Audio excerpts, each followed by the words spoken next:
क्या एक इंसान की किस्मत उसे मौत के दरवाजे से वापस ला सकती है या फिर कुछ चीजें हारने के लिए ही बनी होती हैं? हाय दोस्तों, मेरे नए वीडियो में आपका स्वागत है। आज मैं आपको रोब्लॉक्स डोर्स के बारे में बताऊंगा, इसलिए अगर आप चैनल पर नए हैं तो कृपया लाइक, शेयर और सब्सक्राइब करें। भाग 1, द अनकहा रहस्य।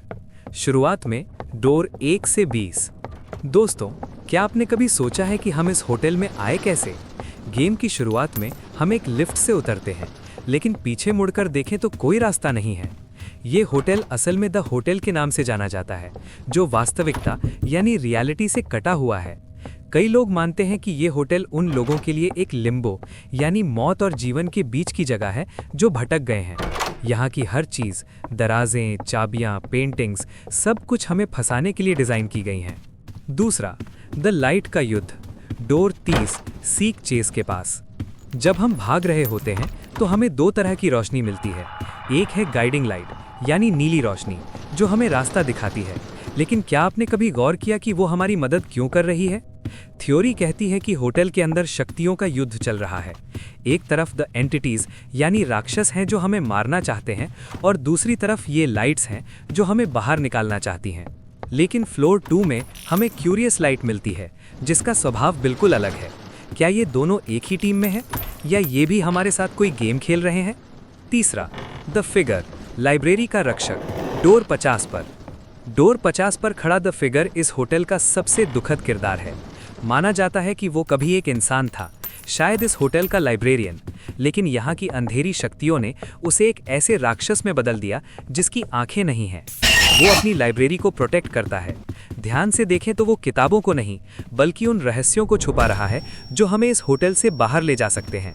इसीलिए वो इतना हिंसक हो जाता है जब हम किताबें चुराते हैं।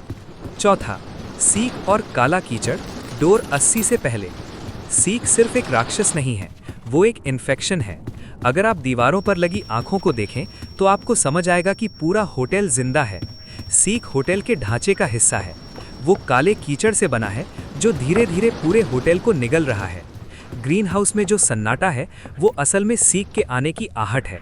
वो हमें थका देना चाहता है ताकि अंत में हम हार मान लें। पांचवा, the ending, the lift incident. Door 100 पर। डोर 100 पर जो इलेक्ट्रिकल रूम है वो इस होटल का पावर हाउस है। यहाँ फिगर फिर से आता है क्योंकि उसे पता है कि अगर हमने लिफ्ट चालू कर ली तो हम इस डायमेंशन से निकल जाएंगे। जब अंत में हम नीचे गिरते हैं फ्लोर 2 द माइंस की तरफ, तो हमें एहसास होता है कि होटल तो बस शुरुआत थी। हम असल में धरती के और नीचे जा रहे हैं। होटल के नीचे एक विशाल खदान है, माइंस, जहाँ पुरानी सभ्यताओं ने इन राक्षसों को कैद किया था। अब हम डोर्स के मॉन्स्टर्स के बारे में बात करेंगे। पहला, सीक की कहानी, द वॉचिंग वॉल्स। डोर 30 से 40 के बीच में। दोस्तों, क्या आपने कभी सोचा है कि ये सीक आखिर है क्या? गौर से देखो, ये किसी मरे हुए इंसान जैसा नहीं दिखता। थ्योरी कहती है कि सीक असल में इस होटल की नफरत का रूप है। सदियों से जो लोग इस होटल में फंसे और मर गए, उनकी तड़प और डर एक काले कीचड़ में बदल गया। दीवारों पर जो आप हजारों आंखें देखते हो, वे सिर्फ आंखें नहीं हैं, वे उन लोगों की आत्माएं हैं जिन्हें सीक ने निगल लिया है। जब वो आपका पीछा करता है तो वो दौड़ नहीं रहा होता, बल्कि वो आपको उस काले कीचड़ का हिस्सा बनाने के लिए खींच रहा होता है। वो चाहता है कि आप भी एक आंख बनकर दीवार पर चिपक जाओ और अगले शिकार को देखते रहो। अगली बार जब आप उसे देखें तो याद रखना, वो आपको मारना नहीं चाहता, वो आपको खुद में मिलाना चाहता है। दूसरा, फिगर की कहानी, द साइलेंट लाइब्रेरियन। डोर 50 के पास। अब बात करते हैं उस चीज से जिससे सबको डर लगता है, द फिगर। लेकिन क्या आप जानते हैं, फिगर शायद इस पूरे गेम का सबसे बेचारा किरदार है। कहानियों के अनुसार वो कभी एक महान वैज्ञानिक या लाइब्रेरियन था जो इस होटल के रहस्यों को सुलझाने आया था। उसने होटल के कोड्स और गणित को समझ लिया था, लेकिन होटल की जादुई ताकतों को ये पसंद नहीं आया। सजा के तौर पर उसकी आंखें छीन ली गईं और उसका चेहरा हमेशा के लिए मिटा दिया गया। उसे इस लाइब्रेरी में कैद कर दिया गया ताकि वो उन किताबों की रक्षा करे जिनमें बाहर निकलने का रास्ता लिखा है।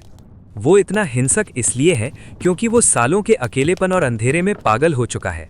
जब वो अपनी छाती पीटता है तो वो डरा नहीं रहा होता, बल्कि वो अपने दिल की धड़कन से खुद को ये यकीन दिलाता है कि वो अभी भी जिंदा है। और फिर आता है हमारा भाई एल गोबलिनो। जहाँ पूरा होटल हमें मारना चाहता है, ये अकेला बंदा है जो हमें चिलिंग वाइब्स देता है। लोग कहते हैं कि ये असल में एक लेजेंडरी एडवेंचरर था जो इतना अमीर हो गया कि उसने यहीं रुकने का फैसला किया। इसे राक्षसों से डर नहीं लगता, क्योंकि शायद ये राक्षस भी इसके उधार लिए हुए पैसे लौटाने से डरते हैं। तो ये थी रोब्लॉक्स डोर के पीछे की सारी जानकारी और कहानी। तो अब वीडियो खत्म होने वाला है। अगर आपको ये वीडियो पसंद आया तो प्लीज़ एक प्यारा सा कमेंट करें और हमारे अगले वीडियो में शाउट आउट पाएं, और लाइक और सब्सक्राइब करना ना भूलें। Bye bye. बेहतर बनने की कोशिश करें।